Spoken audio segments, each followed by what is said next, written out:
Hi guys, it's Lindsay. Welcome back to The Wandering Reader. Today I'm going to be doing my March book wish list video. Just in case you guys don't know, this is a series I do on my channel where I talk about all the books that I have added to my Amazon wish list over the last month. What I tend to do is I tend to update that wish list just with anything that I've been recommended that I really am interested in picking up at some point. So this is quite a conservative little sort of wish list this month, so I've got 8 books to talk about, so let's just jump into the first book. So the first book that I added to my wish list this month is called Jane Austen, The Secret Radical, and this is by Helena Kelly. And this was actually a subscriber recommendation. I can't remember the video that my subscriber recommended it to me. I think it might have been my Classics TBR. I think that might have been it, where I talked about the fact that I picked up Emma by Jane Austen and that I wasn't quite sure what Jane Austen to read first. And this particular subscriber said that she'd read Jane Austen, The Secret Radical. I was reading it at the moment and that it was really good. So this is a non-fiction book that focuses around Jane Austen as a writer and the controversial topics that she wrote about. So for the particular time that she was writing about, that it was quite unusual to be writing about these kind of really radical topics. So that will probably be something that I pick up once I've read a few more of Jane Austen's books and I've got a bit more of a sort of an overview of her work. So yeah, but it sounds really interesting. The next book that I added to my wish list was Pines, and this is by Blake Crouch. I'm not sure that there was a particular booktube video that made me add this. But I read Dark Matter last year and absolutely loved it, and various different people have recommended the Wayward Pines trilogy to me, and I am really interested in picking it up. This is the first book in that trilogy, and I believe it's sort of like a sci-fi thriller trilogy, and that's all I really know about it. But I have heard lots of people say good things about it, including a colleague of mine at work. So yeah, I'm really interested in giving that one a go as well. The next book I want to talk about is called The Almost Sisters, and this is by Jocelyn Jackson, and Karen from Rather Be Reading recommended this one. I saw her talk about it in one of her weekly vlogs, and if you haven't been watching her weekly vlogs, you really should. I think she releases them every Sunday, or Saturday or Sunday, like something like that, and I jump on it straight away. I can't get enough, basically. I think her and I just connect in a really good way, so that's cool. So anyway, that was a bit of a ramble. So this book though is about a woman called Leah, or Leah I think is her name, and she has a one-night stand at a comic convention with somebody dressed up as Batman, and she ends up pregnant.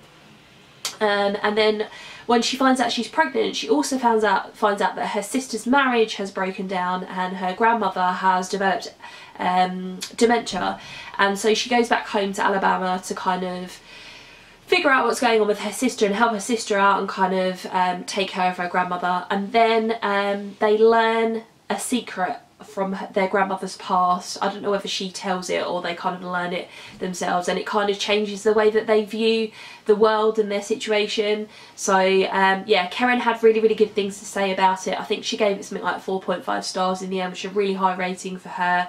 So yeah, really interested in giving this one a go. Next up is The War That Saved My Life, and this is by Kimberly Brubaker Bradley, and this was on Krista from Books and Jam's March TBR.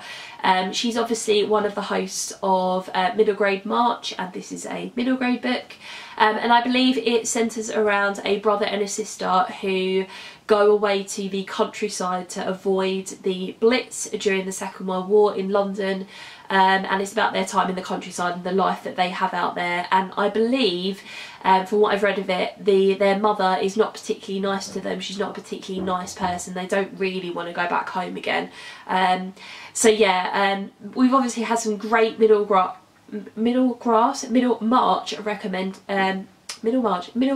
March, I can't speak, middle grade March recommendations this month, which is really great because I don't really read a lot of middle grade at all. So this one particularly piqued my interest, so I added that to my wish list. I also added to my wish list The Museum of Heartbreak, and this is by Meg Leader and Chelsea from Chelsea's Ollie Reads. talked about this in her February wrap up and recommended it. And what piqued my interest about it first of all is that it was set in New York, and I'm a bit obsessed with New York, and I haven't really read a lot of books that are set in New York, to be honest, but the kind of backdrop of it really intrigued me. So and this is about a girl called Penelope who has her first kind of breakup and her first heartbreak, and she starts collecting these objects for a project that she calls the Museum of Heartbreak, and it's to kind of help her get over what happened to her. But yeah, I think the main thing that intrigued me was just that it was set in New York. So if you've got any recommendations for books set in New York, I'd love to hear them from you. Please leave them in the comments below, because yeah, I've got a bit of an obsession with that city. In that same video, Chelsea recommended The 7 Husbands of Evelyn Hugo by Taylor Jenkins Reid, and I believe she's read all of Taylor Jenkins Reid's books now, and really rates her as a writer.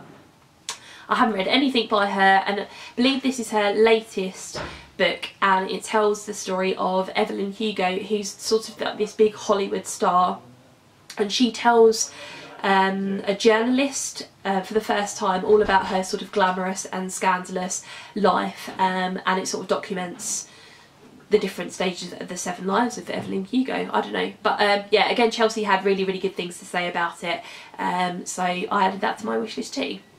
The next one was a recommendation from Olive over at Book Olive, and she read a book called Mistakes I Made at Work, 25 Influential Women Reflect on What They Got Out of Getting It Wrong, and this is edited by Jessica Bacall, and did she listen to this on audiobook? I can't remember. Anyway, she read this in February and talked about it in her February wrap up. And this is basically, I think, a collection of essays by different sort of influential women of our time. And it talks about basically mistakes that they made at work and the things that they learnt from them. And she mentioned that Cheryl Strayed is one of the women who writes an essay in that book, and I'm a bit obsessed with Cheryl Strayed as well. Wild by her is one of my favourite books of all time. So, and then there are various other women of repute who have written essays in there, so I thought that sounded really interesting, and a book that I could get a lot out of and learn a lot from. And then the last book that I want to talk about is called A Girl Like That, and this is by Tanaz Bethina, I think that's how you pronounce that. And Natasha from My Reading Is Odd talked about this in her February wrap up, and I think this was like her favourite book across the month that she read, or one of her favourite books anyway. And this is set in Saudi Arabia.